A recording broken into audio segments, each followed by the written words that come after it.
1000 ரூபாய் பெண்களுக்கு. திமுக அதிமுக வந்தால் 2000.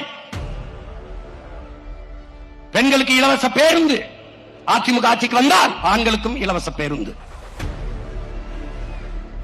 இலவசமாக ஒரு பேருந்தை ஓட்டுகிறது ஒரு அரசு. 1 லட்சம் கோடி அந்த பேருந்துக்கு போக்குவரத்து துறையில இழப்பு இருக்குது, கடன் இருக்குது. 1 லட்சம் கோடி கடனை வைத்துக் கொண்டு இலவசமாக பேருந்து ஓட்டுவோம் என்று சொல்கிற ஒரு அரசு அரசா தரிசா என்பதை அறிவு சமூகம் சிந்திக்கணும்.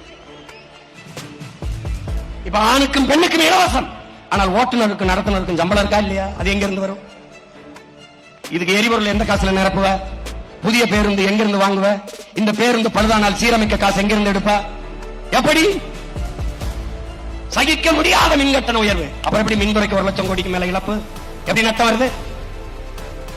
எப்படி நட்டம் வருது? இலவசம் கொடுப்பீர்கள் 10 லட்சம் கோடி கடன். ஒரு குடும்ப அட்டைக்கு 5000, ஆனால் அந்த அட்டையில் 2 லட்சம் ரூபாய் கடன் இருக்கிறது. 5000 வாங்குகிற அம்மா கையிலே 2 லட்சம் ரூபாய் கடன் இருக்கிறது என்பதை அறிவு சமூகம் அறியணும். இதை நீ சிந்திக்க தொடங்கிவிட்டால், விழிப்புணர்வு அடைந்து விட்டாய், மாற்றத்திற்கான அரசியல் பிறந்து விட்டது.